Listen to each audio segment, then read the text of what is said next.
ketika dapat SPK, ketika dapat surat penunjukan pekerjaan. Itu klimaksnya gitu ya. Karena apa? Percuma kita berkarya hebat tetapi tidak berhasil meyakinkan kepada klien sehingga karya kita hanya begitu saja, tidak dipakai oleh mereka, tidak dihargai dan segala macam. Itu ya. Nah, yang pertama ini profil pengguna. Nah, kaitannya gini. Kaitan dengan presentasi ya. Profil pengguna ternyata dari 4 presenter ini tidak sama. Jadi mungkin nanti tolong direview ya. Karena profil pengguna itu menjadi penting. Kalau buat saya adalah ketika saya presentasi ke depan klien, profil pengguna ini saya rubah menjadi portfolio perusahaan saya. Portfolio Dimensi Gagas Prima. Jadi saya tampilkan secara singkat. Dimensi Gagas Prima itu apa sih? Perusahaan apa? Bla bla bla bla bla. Keunggulan kita apa? Bla bla bla bla bla gitu. Terus pengalaman kita apa? Bla bla bla bla. Nah, sebaiknya profil pengguna ini juga masukan kepada teman-teman dosen, Mas Rio, Mbak Diki dan yang lain, bahwa tolong dibiasakan teman-teman profil pengguna itu, sorry, ini bukan pengguna, sorry. Profil desainernya ada di mana ya? Sorry, saya salah. Profil desainernya mana, Mbak? Oke, nah profil desainer ini harus benar-benar secara pede meyakinkan, karena yang kedua tadi Mas Firsa atau apa ya, dia nggak pede gitu menampilkan dia siapa. Jadi tolong profil desainer ini benar-benar menunjukkan diri kita siapa dan jujur. Diri kita siapa dan jujur gitu ya. Termasuk diantaranya sebenarnya alangkah lebih bagus kalau di Gunadarma saya yakin ada tes psikologi gitu ya.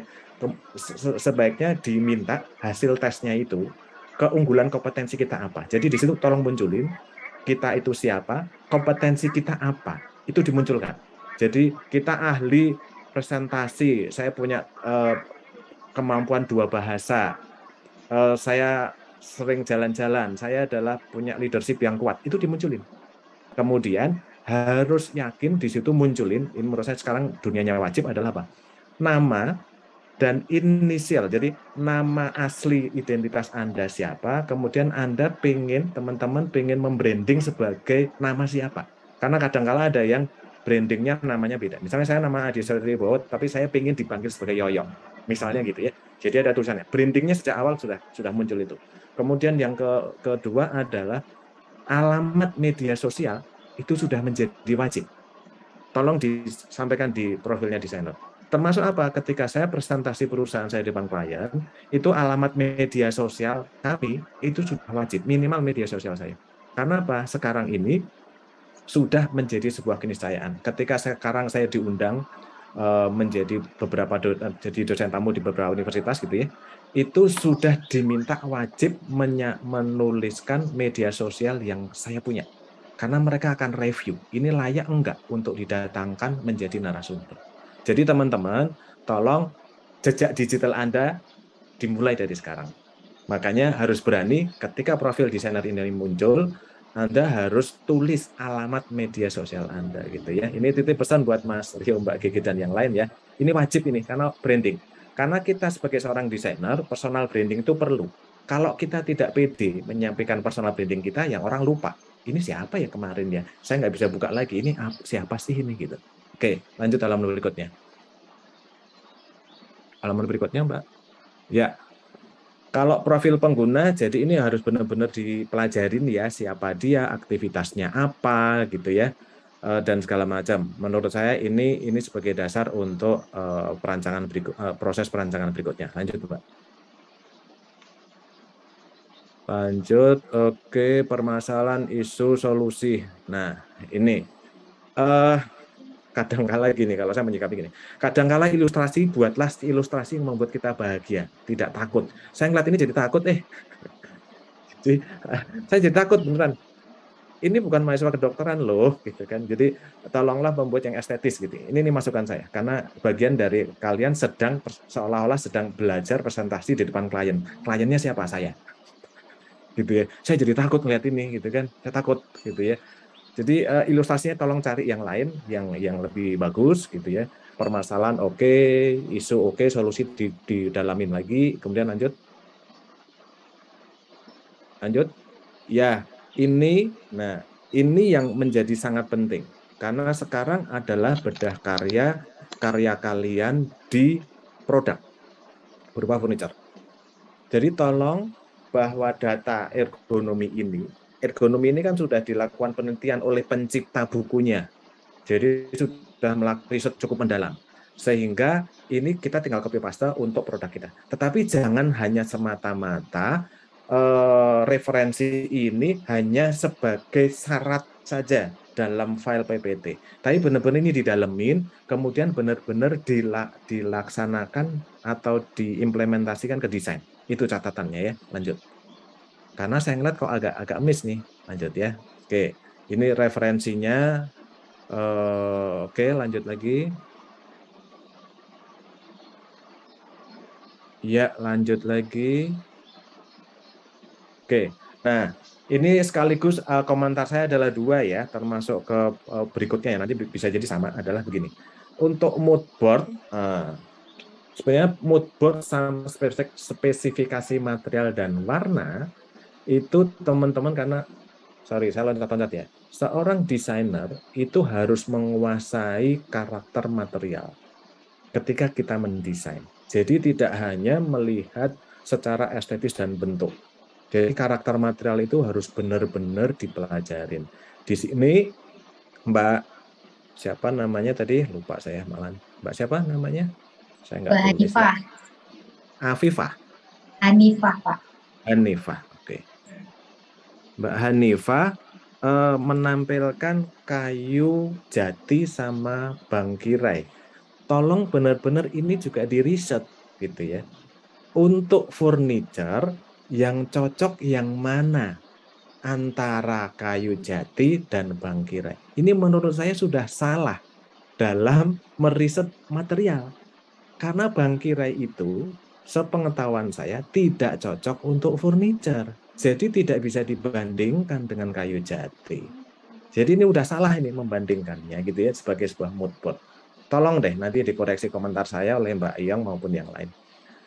Jadi ini beda, harusnya kayu yang lain jangan diperbandingkan, gitu ya.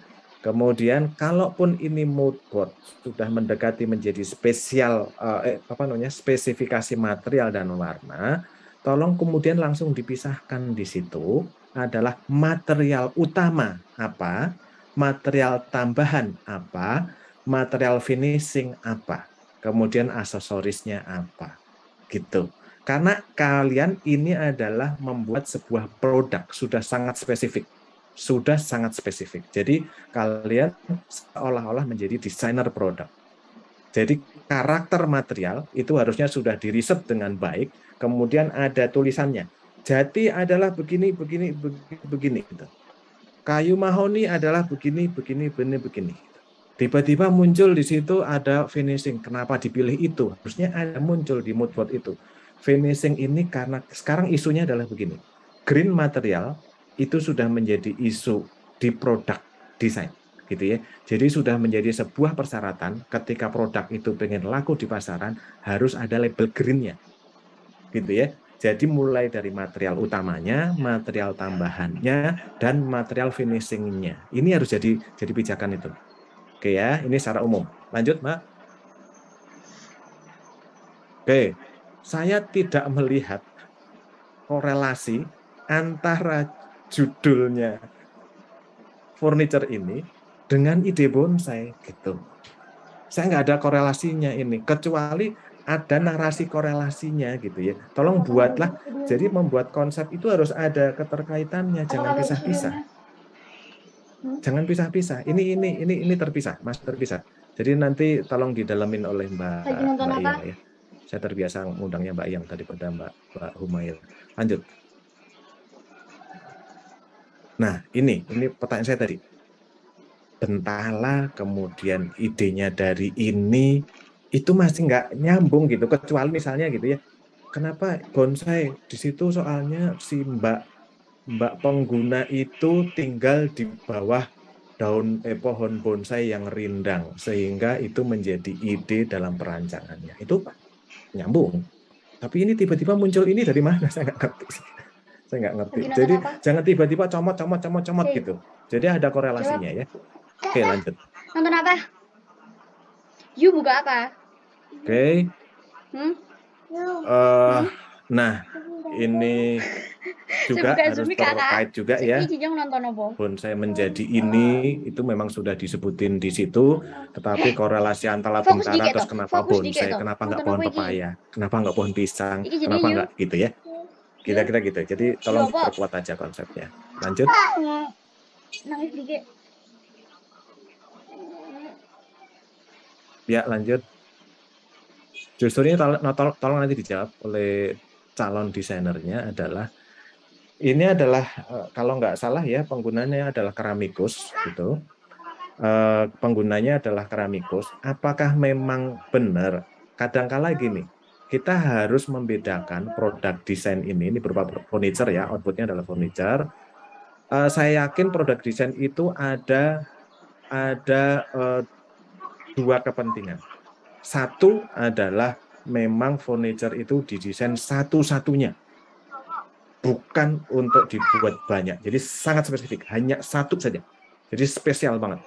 Satu saja, tidak di copy paste. Yang kedua, harus dipikirin dulu tujuannya mendesain. Ini apakah untuk produk massal, mass production? Itu harus dipikirin itu. Yang mana sebenarnya dua? Kalau saya ngelihat ini, mungkin hanya satu-satunya barangkali. Barangkali begitu. Tapi kalau menjadi spesifik seperti ini, satu-satunya, apakah benar kebutuhannya pengguna tadi adalah pengen yang sangat spesifik buat dia? Karena kira-kira begini, seorang desainer produk harus berpikir dia mendapatkan jasa dan akan mendapatkan rupiah itu dari mana? Apakah dari repeat ordernya, apakah dari spesial desainnya? Ini harus dipikirin ini. Ini masih rancu saya. Jadi ini masih rancu. Ini mau diperbanyak atau hanya spesifik sih? Kalau untuk dia sendiri, saya yakin seorang keramikus dia tidak berpikir sangat banyak tentang estetikanya furniture, tapi lebih banyak ke fungsionalnya furniture itu. Ini tujuannya seperti apa? Nanti ini hanya beda aja. Saya lagi-lagi nanti diulik oleh Mbak Yang ya. Jadi dengan itu ya dengan struktur yang di bawah itu kemudian kalau dilihat di ilustrasinya coba lanjut dalam berikutnya. Nah, lanjut lagi yang ada perspektif ruangnya, lanjut lagi. Nah, kalau dilihat dari ruang gitu ya, orang keramikus ini seolah-olah semoga aja benar ilustrasinya bahwa si pengguna tadi keramikus ini mempunyai ruangan yang sangat lapang. Ketika mempunyai ruangan yang sangat lapang, apakah memang benar dia membutuhkan meja yang bisa dilipat? Itu belum terjawab itu. Belum terjawab itu. Di konsepnya belum terjawab. Jadi ini hanya sekedar jangan salah ya. Ini saya pengen ini. Seorang desainer harus punya pola pikir bahwa kita menyelesaikan problematika klien kita, tapi bukan menyelesaikan problematika atau idenya kita, bukan. Karena yang menggunakan adalah klien kita, bukan kita. Jadi jangan terlalu masuk terlalu dalam hati kita ke dalam situ gitu ya. Karena kita harus berpikir apakah benar si pengguna menggunakan ini cukup nyaman, cukup fungsional dan segala macam. Nah ini belum terjawab sebenarnya. Ruangan segede gini, apakah benar harus bisa dilipat? Kalaupun bisa dilipat doang di tempat yang sama, apakah fungsinya menjadi baik? Nah ini tolong dijawab ya. Tetapi kalaupun itu dilipat dan suatu ketika ruangannya untuk dipakai ruangan yang lain, pertanyaan berikutnya, bagaimana cara memindahkan furniture yang berat ini ke ujung ruangan? Gitu. Ini ada beberapa tinjauan yang harus diperdalam. Gitu ya, lanjut Mbak. Lanjut, oke. Lanjut lagi, oke. Iya, oke. Nah, itu ya tadi ya sebutan saya. Nah, sebelum pindah ke Mas Firza ya, kalau nggak salah, bahwa tolong dalam mendesain gitu ya. Sekarang isu-isu yang sudah ada di dunia ini dalam produk desain tolong diperhatikan. Satu adalah tentang aspek keamanannya. Keamanan produk ini terhadap penggunanya. Ini tinjauannya belum ada nih. Bagaimana nih? Kalau dia mau memakai, apakah cukup aman dengan seperti ini gitu ya? Tinjauannya harus ada. Kemudian faktor keselamatan, keamanan dan keselamatan hampir sama ya. Kemudian faktor kesehatan. Jadi kesehatan itu ini juga harus menjadi tinjauan begini, bahwa produk yang kita hasilkan itu cukup sehat bagi penggunanya. Artinya tinjauan tadi, finishing tadi harus ada bla-blanya itu. Kenapa saya gunakan finishing ini? Karena cukup aman untuk seorang keramikus memakai. Jadi finishing di meja itu tidak berpengaruh terhadap keramik yang dihasilkan. Misalnya, gitu ya. Jadi harus ada tinjauannya, keamanan, keselamatan, kesehatan. Kemudian yang sekarang isu yang paling muncul adalah tentang green material. Green material ya. Jadi mulai dari bahan bakunya sampai ke finishingnya. Karena produk yang sekarang terjual di internasional itu, kalau mengusung itu dan konsepnya seperti itu sudah label laku keras itu. Gitu ya. Kemudian yang terakhir dari sisi konstruksi. Konstruksi harus benar-benar diperhatikan agar ketika itu dipakai, dibongkar pasang, apakah cukup nyaman. Karena menurut saya, dengan desain yang seperti ini, gitu ya, harus melakukan riset agak panjang. Ketika dibuka tutup, apakah ketika dibuka tutup itu cukup mudah? Atau mempersulit? Atau membutuhkan waktu lama? Atau ketika dibuka tutup, hanya ini awet 1 bulan saja? Gitu. Itu harus menjadi tinjauan. Jadi tinjauan dalam desain produk khususnya furniture, konstruksi, keamanan, keselamatan, kesehatan, green material, satu lagi kenyamanan, gitu ya. Tinjauan kenyamanan. Oke, Mbak, yang di sebelum pindah ke itu perspektif tadi ruang. Ya, ya. Sebentar, perspektif ruang, Mbak. Bukan itu. Nah, ini pertanyaan juga, ilustrasinya itu si keramikus memakai kursi yang seperti itu. Apakah benar keseharian dipakai itu? Pertanyaan saya itu aja. Apakah benar? Gitu ya. Kalaupun itu benar, kakinya itu ganggu nggak ketika dia muter-muter? Studinya belum ada itu. Ketika dia muter-muter gitu ya, muter-muter itu terganggu nggak itu? Jadi apakah benar kursinya itu, kemudian apakah itu cocok untuk itu? Gitu ya. Jadi ini perlu diperdalam. Saya yakin ini adalah pengalaman teman-teman awal, nggak ada yang salah, justru memulai sesuatu yang bagus, tapi itu bagian dari pertanyaan dan masukan saya. Terima kasih Mbak Niva, nanti didalemin lagi oleh Mbak Yong. Lanjut ke berikutnya karena waktunya mepet sekali ya. Oke, ke Hala. Nah ini satu pertama. Hala ini Mas Firza ya, Mas Firza. Depan dulu. Halaman depan dulu. Mas Firza, tolong dong, karyamu tuh udah bagus banget. Tetapi ketika dibikin poster, dipenggal kakinya. Gimana gitu? Kamu merusak karyamu sendiri nih. Jadi kalau orang lihat jadi poster, oh ini memang furniturnya miring, kakinya yang satu nggak ada gitu. Nanti jadi salah persepsi. Jadi tolong jangan dipenggal ya. Jadi karena ini produk desain, ilustrasi masuk menjadi poster atau apapun, jangan dipotong, harus utuh. Oke, lanjut. Jadi ini sama lanjut ya. Nah, ini Mas kurang pede. Sorry, ini. Ya, ini komentar saya tadi ya. Tadi sudah direkam ya. Ini kurang pede ini. Ini baru menyampaikan alamat saja. Jadi harus diomongin. Mas tuh siapa sih gitu. Leadership-nya kuat, teamwork-nya kuat, ramah dan segala macam. Nah, itu harusnya begitu ya. Terus kompetensinya CAT 2020 3D Max apa segala macam itu kemampuan. Jadi soft skill, hard skill, kemudian persona pribadi, kemudian jangan lupa alamat media sosial, kemudian foto yang ada di profil adalah foto yang terbaik yang kalian bisa dilihat oleh klien kalian mempresentasikan personamu, gitu ya. Ini untuk semuanya. Lanjut Mbak. Oke. Ini kalau menurut saya ya, PPT itu adalah PowerPoint. Jangan sampai klien Anda dibuat pusing melihatnya. Jadi ini terlalu terlalu panjang, tapi dengan waktu yang singkat saya nggak bisa mendalami nih. Itu nggak bisa gitu ya. Jadi PowerPoint. Jadi tampilkanlah sesuatu yang menjadi point of interest-nya klien atau penikmatnya. Lanjut. Oke, lanjut ya. Lanjut. Oke, ya lanjut. Ya, oke sampai di sini. Jadi sepertinya ini Mas ini belum memunculkan ini ya, referensi ergonomi, benar ya? Nanti tolong dijawab ya. Eh, Belum ada ya? Ada di mana ini? mohon maaf Pak, izin jawab. Ya. Kayaknya dari panitia lupa masukin. Ada beberapa Oke. yang hilang. Oke.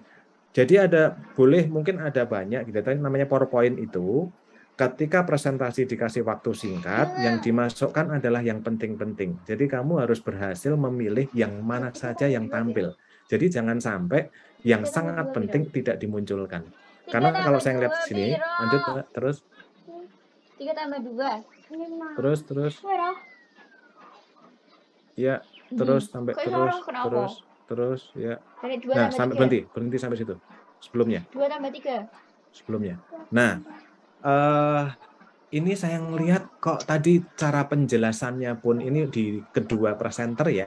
Di kedua presenter tolong menyampaikan antara ukuran, penyebutan tebal, penyebutan itu harus benar ya. Di telinga saya tadi agak terganggu. Ketika Mbak Hanifah mengatakan tingginya meja 2 cm. Hah? Tingginya meja 2 cm gitu. Harusnya tebal top meja 2 cm. Jadi dalam penyebutan itu tolong hati-hati ya. Kemudian Mas Firza tadi juga menyebutkan kemiringan kursi adalah 215 diameter. Bingung saya, apa ini kok diameter? Mungkin derajat kali ya. Nah ini, cara penyebutannya harus direview kembali ya. Antara tebal, tinggi, lebar, termasuk yang tadi menurut saya itu salah itu di Nirmana tadi ya. Di Nirmana yang nyebutin tuh. Peralatan drawing saya adalah drawing pen 0,1 sampai 0,8 cm. Nggak mungkin. 0,8 cm itu sudah spidol gede. Gitu ya. Itu salahnya ukuran nih. Itu harusnya 0,8 mm. Saya yakin salah itu. Nah, kayak gitu ya. Penyebutan ukuran, teman-teman dosen, bahwa ukuran itu menjadi penting sekali dalam dunia desain. Kalau saya di studio saya lebih cenderung ukuran itu kami menggunakan milimeter. Jadi misalnya 120 cm, saya tulisnya 1200, itu standarnya kami. Nggak apa-apa, sentimeter juga. Jadi pengetahuan tentang itu harus cukup bagus. Nah, ini Mas Firza, tolong distudi kembali bahwa kursinya ini secara bentuk saya suka banget.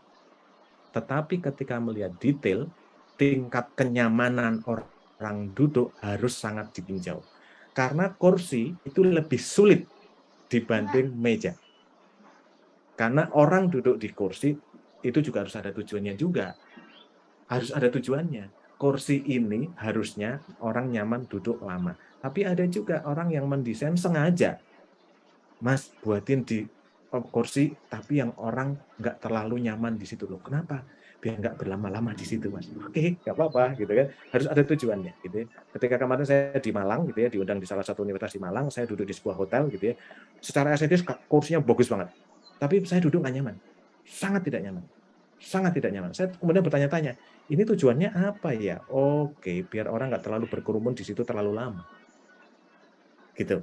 Jadi ini tujuannya apa saya belum lihat gitu ya, untuk kursi apa pendalamannya mungkin didalemin. Terus ini terlalu flat untuk dudukannya. Jadi perimbangan ininya ya, perimbangan ininya harus diperhatikan.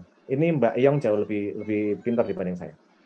Ini masih belum nyaman. Kecuali di situ ada tambahan tambahan bantal di belakang. Kecuali seperti itu. Jadi kursi saya titip pesan. Kursi harus ditinjau kenyamanannya luar biasa. Bahkan saya punya pengalaman, gitu. Mungkin saya minta izin Nirmananya, saya nggak akan bedah aja. Nanti waktunya udah habis setengah jam. Jadi untuk furniture, 2 minggu yang lalu saya keliling ke Jepara, ke Jogja, di produsen furniture. Bahkan dia mengatakan pada saya begini, saya ngeliat semuanya gitu ya, saya ngobrol banyak segala macam, Mas Adi, kalau kita bikin furniture produk, kita sampai membuat mock-up itu cukup lama. Karena apa? Kalau ini tujuannya untuk mass production, yang pakai orangnya beda-beda, selalu kita bikin, walaupun ada referensinya ergonomi, gitu ya, tadi standar ergonomi itu, tetapi ketika membuat mock-up, mereka mengundang beberapa tipe pengguna, mulai dari yang kecil, yang gemuk, yang kurus, yang tinggi, untuk duduk di situ. Terutama apa? Kalau itu menjadi mass production. Karena kebetulan kemarin saya ada pekerjaan dengan furniture yang cukup banyak sekali di hotel yang bintang 5 walaupun kemudian kalah tender gitu ya. Nah, di situ saya belajar banyak tentang produk ini. Jadi mereka bikin mock-up sampai didudukin oleh klien, calon pengguna banyak sekali. Kemudian mereka melakukan checklist gitu ya. Checklist begitu oke baru diproduksi banyak. Nah, ini beberapa pengetahuan ya. Jadi kadangkala teman-teman hanya melihat secara estetis. Makanya tadi saya agak kejebak nih sama Mas Firsa. Agak kejebak di depan. Ini keren nih secara estetis. Tapi hati-hati. Secara kenyamanan itu harus sangat perhatikan. Mungkin itu ya, tidak banyak yang bisa saya sampaikan. Lanjut, Mbak. Lanjut. Oke. Sebenarnya kalau mau bedah seharian saya kuat, cuman waktunya hanya pendek. Nggak mungkin saya bisa semuanya saya ambil waktunya. Oke. Ya, terus gitu ya bedahan saya ya. Oke. Ya oke. Terus udah. Oke. Yang Nirmana sebentar aja, saya minta waktu sebentar saja, waktu saya masih 2 menit ya. Oke, terus Mbak, agak cepat aja ya.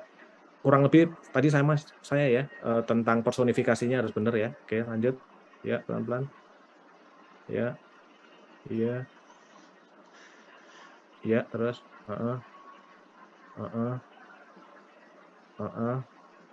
oke, terus ya.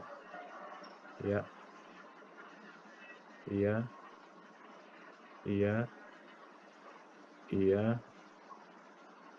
Oke. Ini Mbak siapa namanya? Mbak siapa namanya ini? Vina ya. Halo panitia, tolong sebutin barusan yang di Saya bantu penyebutannya Vina, Pak. Vina. Vina, namanya Vina. Ya, Vina Carolina. Oke. Ya, Vina, tolong dengan saya lanjut. Secara tampilan mata gitu ya, itu sudah menggoda mata saya. Artinya secara keseluruhan, karena kalau saya bedah secara teori banyak sekali secara teori, tapi tolong diingat bahwa nirmana itu sebenarnya adalah pengetahuan dasar teman-teman terhadap aplikasi dari teori-teori yang kalian pelajari. Gitu ya. Ini nirmana ini menjadi dasar untuk proses tahapan desain berikutnya. Ketika kalian berhasil menciptakan karya-karya nirmana yang keren, itu nanti akan nyambungnya ke karya-karya desain kalian. Karena akan ada teori-teori yang kemudian terimplementasi di dalam desain.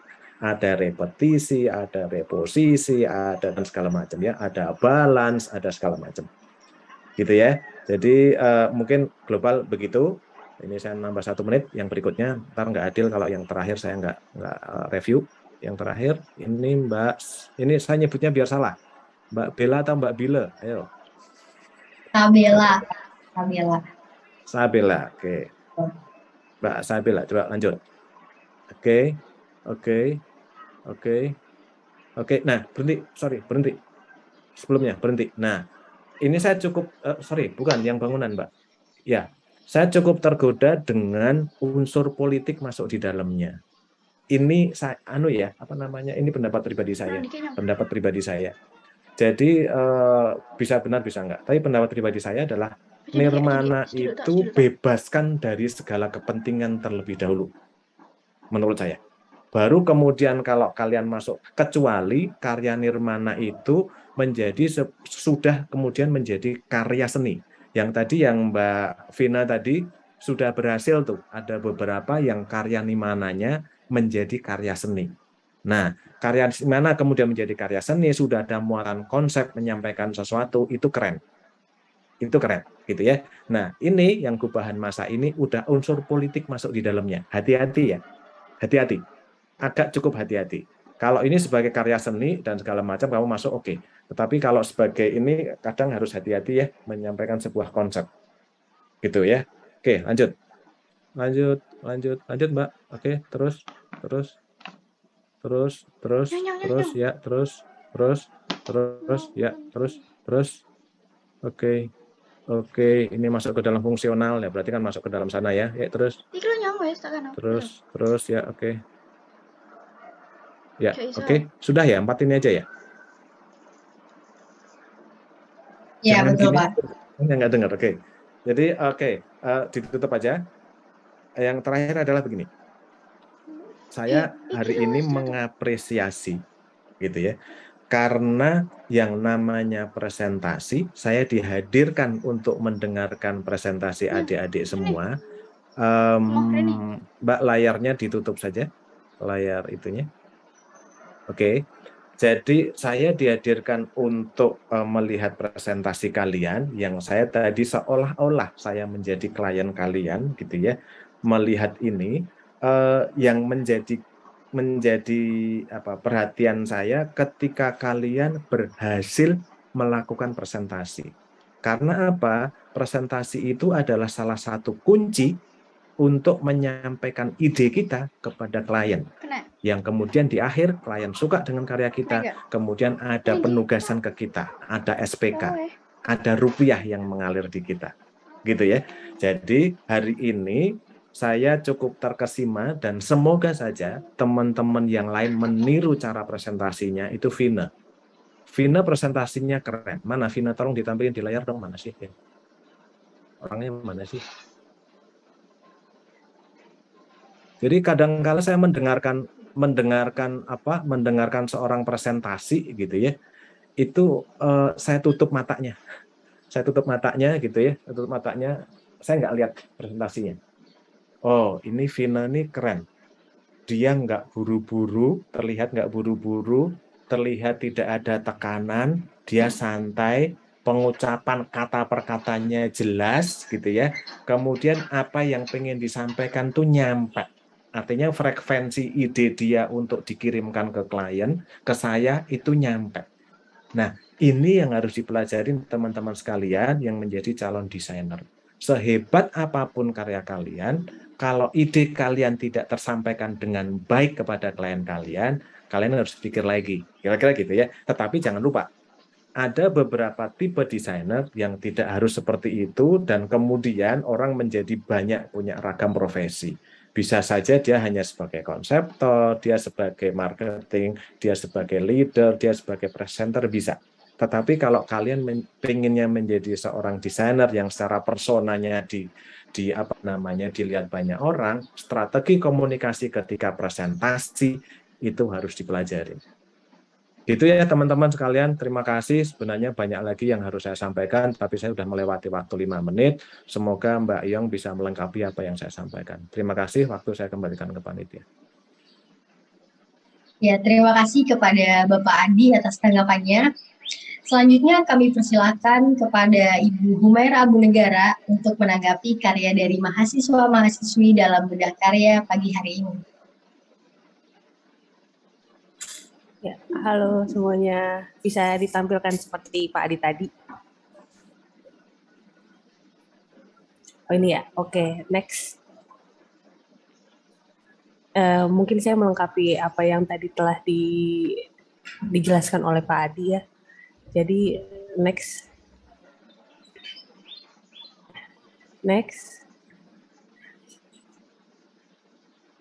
Nah, jadi di sini sudah dijelaskan sih poin-poinnya, membuat meja yang sesuai dengan kebutuhan, nyaman, fungsional, tidak memakan tempat. Next.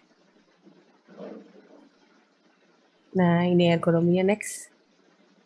Oh ya, di sini juga pertanyaan saya tuh, Hanifah, yang tadi ergonomi, kenapa menyimpulkan ukurannya jadi tingginya 74, lebarnya 80? Kenapa jadi itu yang diambil? Itu mengikuti yang standar ergonomi ini, Bu. Oh, jadi kamu menyimpan di standar ergonominya tuh ada jarak, misalnya tinggi itu untuk meja 76 sampai 111 itu. Nah, kamu ngambilnya di tengah-tengahnya atau berdasarkan dari kenyamanan si pengguna? Ya, saya ambil dari titik tengah. Oke, next ya. Coba. Next. Ini mood board-nya udah bagus banget kalau dilihat. Next. Nah, tapi permasalahannya di sini mood board-nya apa kamu yakin itu kayu jati?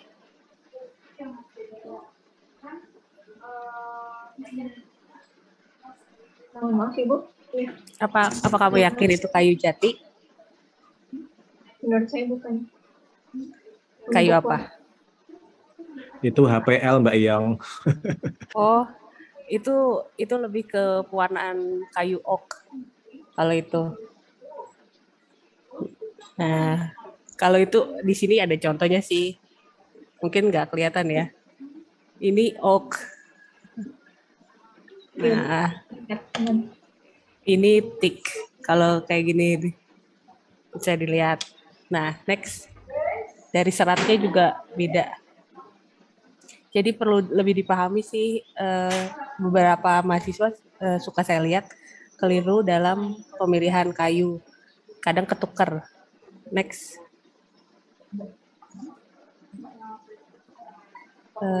Next. Nah, ini kalau ideasi ini saya kalau dari Pak Adi mungkin tadi ngomong kalau nggak ada sinkronisasi dari furniture terus sampai ke produknya, tapi mungkin saya mengambil kesimpulannya lebih ke untuk meringkasnya itu ya, betul gitu. Iya, Bu, betul. Iya sih. Next. Ini juga udah menarik, banyak sketsa yang udah diolah, tapi mungkin masih kepatok ya, masih kurang untuk eksplornya. Terus eksplornya masih kurang karena tidak diseimbangkan, malah jadi lupa dengan solusi utama kamu mau apa ke si klien. Malah terjerat ke konsep kamu harus ngikutin bonsai. Paham kan? Jadi malah terjebak di keindahannya bukan ke fungsinya. Itu yang saya lihat dari sketsanya ya. Next. Ya, next. Nah, dari sini next aja dulu yang di area ruangan pengguna. Nah, di sini meja kerjanya itu dari samping apa dari tengah atau gimana? Untuk kalau dia pakai kursi bisa yang dari sisi kanan kiri. Tapi kalau untuk pembuatan keramik sendiri, si penggunanya ini memang buatnya berdiri, tidak gitu. Gimana? Kurang jelas. Ya, untuk yang peletakan kursinya bisa di kanan kiri meja ini. Tapi untuk pembuatan keramik itu sendiri, dia itu buatnya berdiri. Untuk jadi berdiri. Dari depan, belakang, kanan, kiri itu.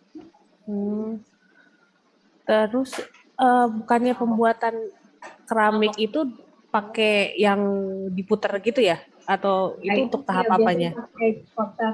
Tapi waktu saya analisis ternyata karena masalah si skoliosisnya itu dia nggak kuat kalau menunduk pakai puter itu.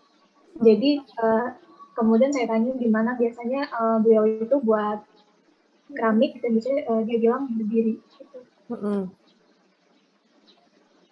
Biasanya berdiri ya. Terus nanti berarti ada alat yang buat muternya itu? Untuk dia sendiri sampai saat ini tuh nggak pernah pakai yang puter itu. Jadi buatnya diaduk pakai tangan di wadah baskom gitu, Bu. Mungkin harus lebih diperjelas kalau ini apakah untuk benar-benar membuat potringnya atau untuk kerja kayak gitu, harus lebih diperjelas. Terus juga soalnya tadinya saya agak bingung kalau diambil di drawer itu kan di samping, jadi dia harus berputar dulu untuk mengambil barang. Terus kalau dari segi dia pakai kursi di tengah, akan tidak nyaman untuk dengkulnya, akan tertabrak gitu loh. Jadinya nggak nyaman. Terus dari segi keamanan, si penguat di sampingnya itu kalau nggak ada kuncian akan sangat bahaya kalau di atasnya ada barang. Nah kayak gitu aja sih, lebih harus difokuskan lagi. Jangan sampai keindahan yang ingin kamu tuangkan di karya malah ngelewatin melupakan unsur fungsi utama solusi yang kamu tawarkan. Oke, itu aja sih. Terima kasih, Bu. Iya. Ya, next selanjutnya.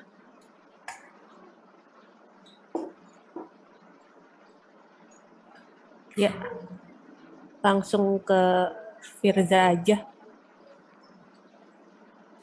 Oke, next. Next. Ya, ini udah dijelasin Pak Adi sih, ini terlalu nggak stretch to the point apa yang mau difokuskan. Oke, next. Next. Next. Next. Nah, dari desain pengembangan ini, Firza kenapa akhirnya milih yang ini daripada yang lain?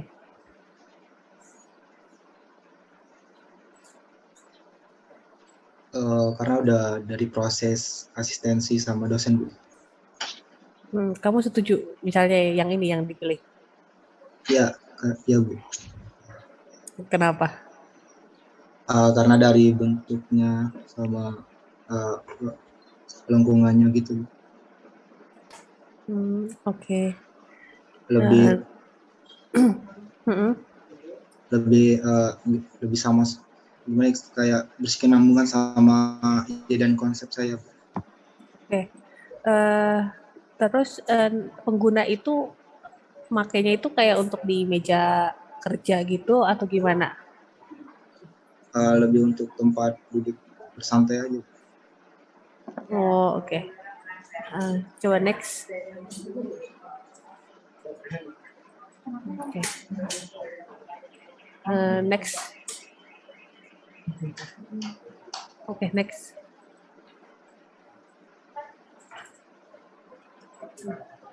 Next.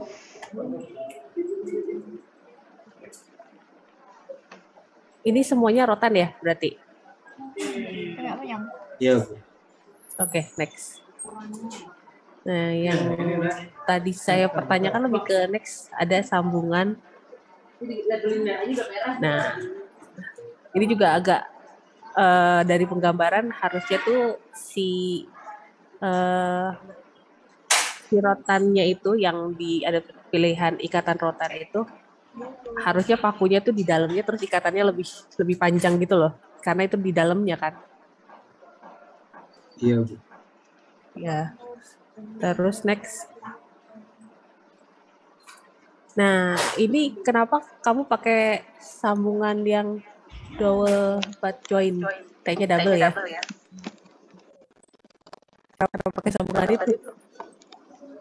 Karena untuk menahan dudukannya itu, udah itu karena sambungnya tidak terlalu kelihatan juga kalau pakai double butt joint. Tapi kamu tahu kan sambungan itu kayak gimana? Iya, tahu, Bu. Nah, kayaknya sih menurut saya masih kurang ya, soalnya setahu saya butt joint tuh ada sambungan gitu. Jadi dia nggak satu sendiri gitu. Lebih cocok kalau yang ini tuh pakai screw terus dianyamin rotan gitu. Kayak gitu sih, Kak. Mungkin ini perlu lebih dipelajari lagi mengenai sambungan. Next. Tapi dari segi desainnya emang udah menarik. Mungkin akan lebih nyaman kalau bisa ditambahin ottoman-nya gitu yang untuk di kaki.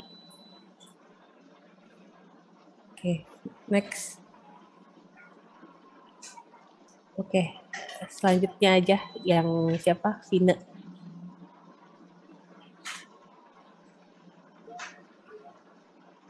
Oke, nah ini bukan designation tapi education ya.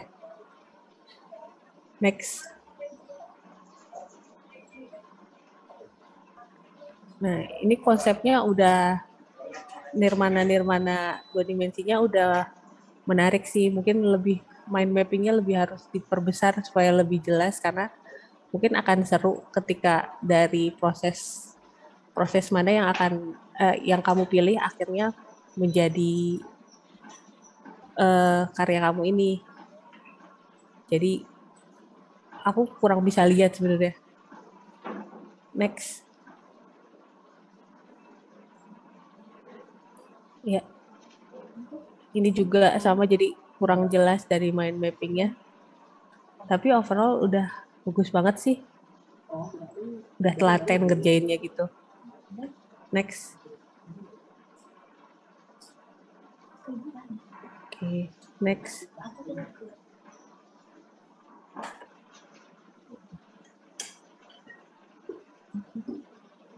Kalau ini berarti bikinnya gimana ya, maksudnya pakai apa ini? Kalau yang ini?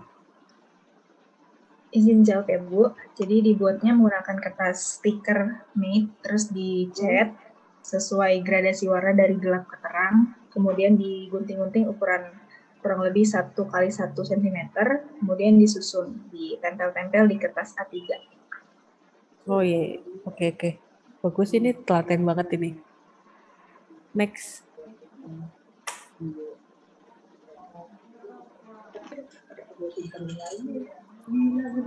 Kalau yang ini juga sama apa? Soalnya selalu ada tulisan flat brush 1 cm gitu. Apa ini maksudnya pakai apa? Manual gitu atau gimana? Kalau yang ini dikerjakannya manual, dicat sendiri. Oke. Next. Bagus sih, bagus. Ya ini juga. Next.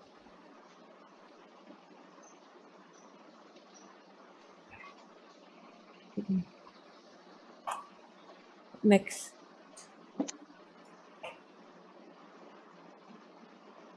Ya, next.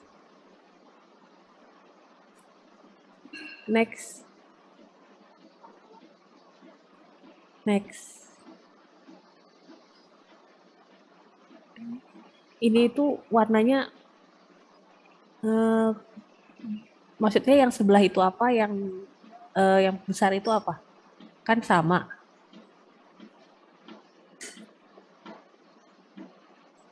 Yang tengah sama yang gambar yang besar. Oh, baik. Jadi yang tengah itu asistensi, dibuat dulu menggunakan pensil warna. Kemudian diasistensikan ke dosen, kalau oke baru dilukis menggunakan cat poster. Oh, oke. Pak. Oke. Next.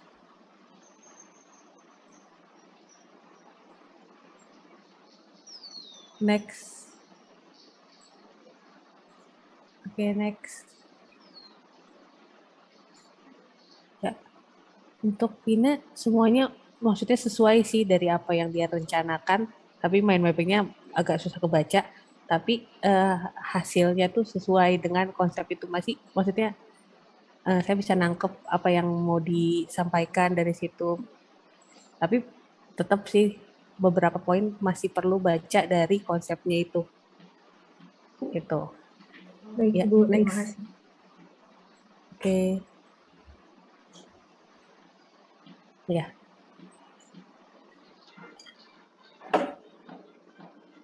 Yang ada apa ini dulu? Apa? Dulu tak. Ya, ini juga mahasiswa bukan pekerjaan ya.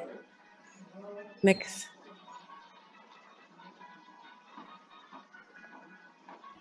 Ya, next. Dari Bella ya. Ini udah bagus banget sih. Rapih bikinnya dan stilasi yang diambil juga bisa dilihat jelas dari poin-poin apa yang diambil, terus apa yang dihasilkan dari nirmananya. Next.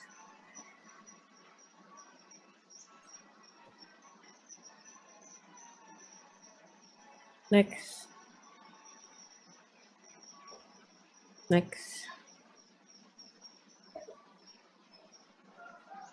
Ya, next.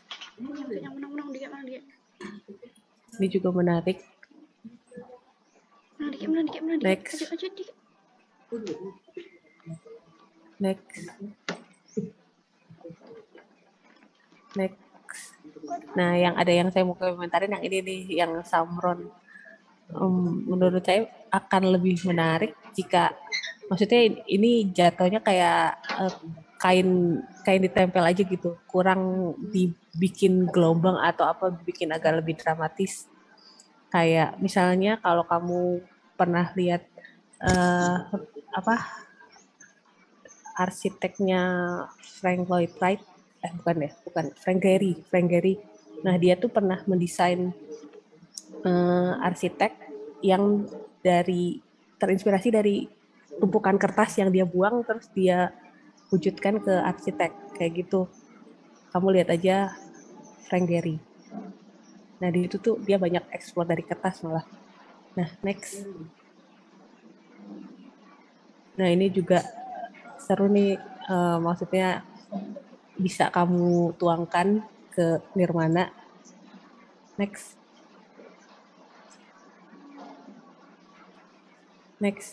Ini nangkep sih untuk yang nonton ya, tapi nggak tahu deh yang nggak nonton Doctor Strange nangkep apa enggak. Nah, ini next. Nah, ini tuh ini kan jatuhnya ke fungsi. Nah, ini oke sih kalau itu nangkep sih. Tapi untuk ketika itu dijadikan sebuah furniture, nah aku tuh agak bingung. Nah, ini gimana nanti sambungan dari kaca ke kacanya itu tuh? Sambungan kaca ke situ. Nah, itu agak kayak mungkin nggak ya kayak gitu. Next. Ya, ini juga menarik sih setelah itu dijadikan lampu ya. Iya. Kenapa kamu ngambil konsep dia? Maksudnya kayaknya di anime gitu sering lihat rambut yang kayak gitu. Kenapa harus dia? Soalnya kebetulan waktu itu lagi nonton Demon Slayer, terus kepikiran dia gitu, langsung unik ke rambutnya, dan orangnya juga kan feminim banget gitu, jadi langsung tertarik gitu Bu. Terus dari semua nirmana yang kamu buat, kamu paling suka dan merasa paling susah itu yang mana? Kalau paling susah yang odeng, yang tadi dari gelas plastik itu, soalnya kan harus nyambung, terus dilem pakai lem tembak gitu, sering copot juga, karena dia bentuknya ngelengkung gitu dan besar, jadi harus hati-hati. Terus yang paling kamu suka? Yang meja, yang furniture, yang biru tadi. Oke. Soalnya simple banget, lucu gitu. Iya, dikembangkan aja udah menarik sih, maksudnya udah telaten, maksudnya semoga ini dari hasil nirmana ini kamu besoknya lebih bisa stilasikan ke furniture dan lebih ke interior, karena saya melihat menarik gitu. Jadi jangan sampai kamu udah pelajarin ini nanti nggak diterapin ke interiornya kayak gitu. Oke. Masih.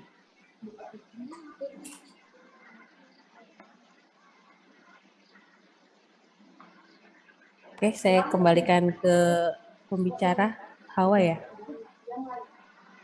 Terima kasih. Kenapa Pak? Ya, boleh. Nambahin boleh nggak panitia? Enggak Pak, monggo. Enggak Pak, monggo. Loh, gimana sih? Monggo Pak. Oh, monggo Pak. Silakan. Biar nggak pada serius. Jadi yang Mbak Hanifah ya, ini menarik ketika ada pertanyaan dari Mbak Iyong bahwa ternyata aktivitasnya si keramikus itu berdiri, bener nggak? Mbak Hanifah, tolong. Iya, betul. Berdiri, betul? Betul. Nah, berarti mejamu udah salah. Itu komentar saya. Karena tingginya meja berapa itu? Total sama top table itu 74. Nah, berarti udah salah, Mbak. Artinya gini, sebenarnya gini, salah itu dalam arti bisa diterjemahkan lebih lanjut ya. Dengan permasalahan yang seperti itu sudah terjadi di dunia interior yang bukan keramikus, Mbak. Sudah ada. Jadi saya itu expertise-nya adalah di office, di desain perkantorannya, di perkantoran. Jadi sudah ada sekarang yang teman-teman itu punya habit bekerja, kadangkala duduk, kadangkala berdiri. Tetapi dia tetap melakukan aktivitas bekerja. Jadi bekerja sambil berdiri dengan menggunakan laptop. Gitu ya. Nah, ini apalagi si keramikus. Jadi menurut saya, ini menjadi catatan kecil ya. Ini belum menyelesaikan permasalahan dari keramikus secara utuh 100%. Belum. Jadi ini baru pendalaman terhadap kebutuhannya harus diperdalam. Nggak ada masalah ya, ini bagian dari proses. Jadi semoga aja komentar saya ini menjadi lebih matang, Mbak Hanifah, kemudian lebih melihat ini sebagai sesuatu hal yang perlu diperhatikan gitu ya. Coba Mbak lihat saja, itu furniture kalau di office saya lupa namanya ya. Jadi dia bisa naik turun, Mbak. Itu yang lebih cocok buat si keramikus ini gitu. Jadi naik turun. Jadi saya nggak tahu apakah ini hanya boleh kayu gitu ya, saya nggak ngerti. Tapi kalaupun itu bisa besi, kemudian ada pegasnya dan segala macam, itu sudah ada di pasaran. Artinya kalian harus mencarikan solusi yang tepat untuk itu. Jadi kita berpikir bahwa dia sering berdiri. Berarti kalau sering berdiri, karya dia sebesar apa sih? Nah itu tinjauannya kurang matang tuh. Karya dia sebesar apa? Tapi kalau karya dia itu kecil, saya banyak kenal beberapa keramikus gitu ya. Ada yang biasanya kalau keramikus untuk berkarya itu kecil gitu ya. Kalau ini mejanya sebesar itu, punggungnya capek, Mbak. Punggungnya salah nanti. Secara kenyamanan, kesehatan menjadi salah gitu. Kita menjadi desainer tidak lolos karena membuat si seniman itu menjadi sakit punggungnya gitu. Jadi kalau 74 enggak cocok ini, apalagi dia aktivitasnya berdiri. Kecuali tadi pertanyaan Mbak yang kelanjutannya. Ya, yang bidang putarnya ada enggak? Oh, ternyata enggak ada, Pak. Loh, berarti kalau enggak ada harus ada bidang tambahan gitu ya, box atau apa di atas meja itu. Gitu ya. Jadi karena kebetulan istriku tuh juga keramikus walaupun bukan komersil gitu ya. Jadi dia kalau bikin keramik gitu, kalau dalam posisi berdiri di meja yang biasa, dia selalu tambahkan box di atasnya. Gitu. Walaupun istri saya kecil. Jadi ada box di atasnya agar bidang itu dia cukup nyaman dengan berdiri. Jadi kalau dengan tinggi yang 74, dia akan bungkuk gitu. Sakit semua itu badannya. Dia tidak akan, apalagi kalau keramik kerja mungkin sepanjang waktu 8 jam dia berdiri. Oh, kasihan. Makanya ini bukan jawaban yang tepat terhadap permasalahan yang ada di keramikusnya. Karena ternyata itu saya tidak baca detail tadi ya. Terima kasih Mbak yang secara detail bisa membaca kebutuhannya. Ternyata di situ kan ada ilustrasi kursi. Jadi saya agak terlena dengan ada ilustrasi kursi di situ. Makanya harusnya ilustrasinya kalau permasalahannya itu berdiri, ilustrasinya adalah orang, figur orang yang berdiri gitu dengan ada barang di atasnya. Kecuali nah itu ilustrasinya kan dia bekerja di atas komputer atau bekerja membuat keramik? Pertanyaan saya Mbak Hanifah.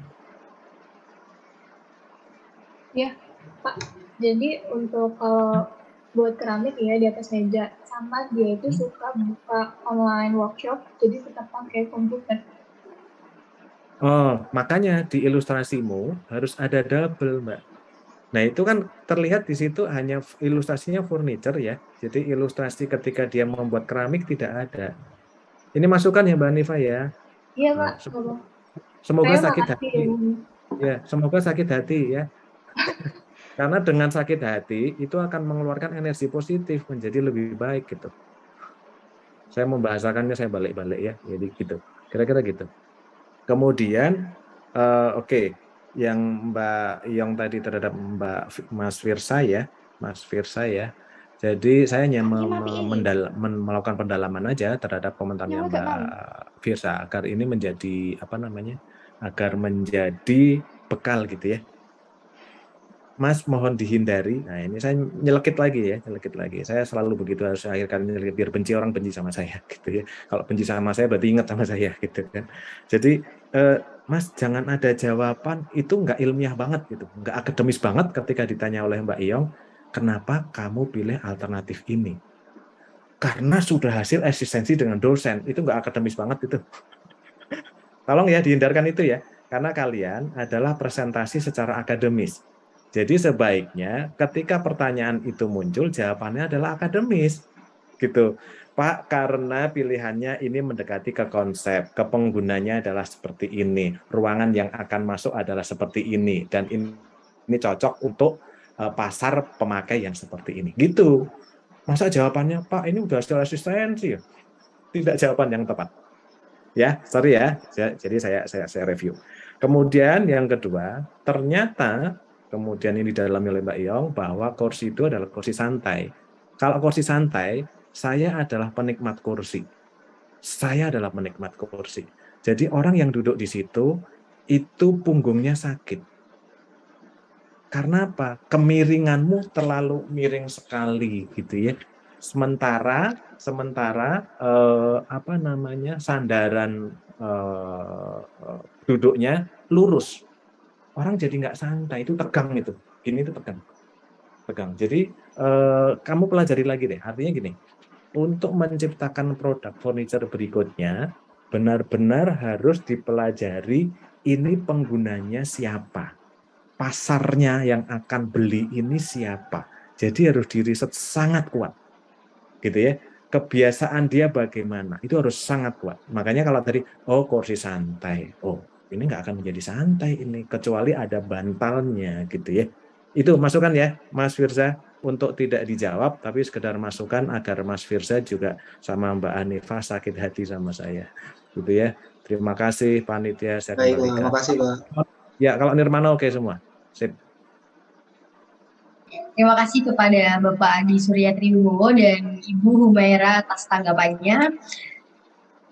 Dan acara selanjutnya adalah sesi tanya jawab. Kami ingatkan kembali kepada peserta yang ingin bertanya, silahkan sampaikan melalui kolom chat di bawah dengan format nama, ditujukan kepada siapa dan pertanyaannya apa. Di sini sudah ada 2 pertanyaan dari Farhan Yazid. Terima kasih untuk saudara Farhan Yazid atas pertanyaannya.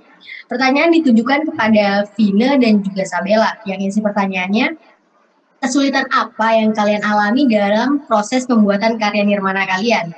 Dan dari karya kalian secara keseluruhan, apakah ada yang menjadi favorit kalian pribadi? Jika ada, boleh jelaskan mengapa karya tersebut menjadi favorit kalian. Mungkin dimulai dari Vina dan dilanjut oleh Sabella. Silahkan. Baik, terima kasih untuk pertanyaannya. Jadi kesulitan yang saya alami adalah ketika mengerjakannya itu sambil dalam keadaan rata-rata kebanyakan lagi nggak oke kondisi fisiknya, seperti demam, flu, batuk, dan lain sebagainya. Itu lumayan menyulitkan karena Nirmana Dwi Matra itu perlu fokus yang luar biasa ya. Nah, selanjutnya untuk favorit, sejujurnya semuanya favorit karena saya bersyukur aja, tapi yang bisa untuk dibanggakan adalah yang bagian paling terakhir yaitu cheerful. Ini cukup menarik karena rasanya kayak bisa dipakai untuk tatakan atau dibuat di perindik kain atau bisa jadi untuk hadiah anak-anak, entah seperti desain di tas dan lain sebagainya. Seperti itu. Terima kasih. Yang dapat ini dikit ya. Kakak ngomong. Silakan untuk Sabella untuk menjawab pertanyaan dari Farhan Yazid. Baik, saya izin menjawab. Untuk pertanyaan pertama mengenai kesulitan, mungkin karena ini Nirmana Trimatra, jadi saya rasa waktu mengerjakannya itu sulit pada bagian ketika mengecat, karena waktu yang hanya seminggu dan tugas yang lainnya sangat banyak dan menumpuk. Jadi ketika kita mengerjakannya itu kan mungkin hanya butuh 2 hari atau 3 hari sebelum dari deadline.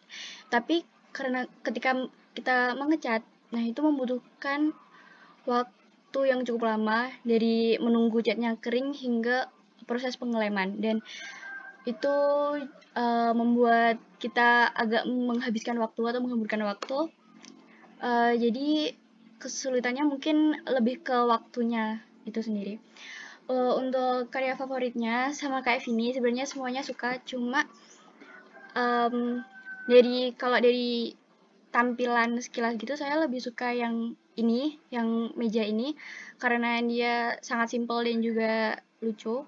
Tapi kalau dilihat dari mungkin dari agak yang wow gitu, yang odeng, karena dia tampak besar dan juga agak meriah gitu. Nah, sekian. Terima kasih. Baik, terima kasih untuk Vina dan juga Sabella. Apakah jawaban dari mereka cukup puas? Farhan Yazid, boleh raise hand. Selanjutnya ada pertanyaan dari Sahrul untuk Firza. Yang isi pertanyaannya,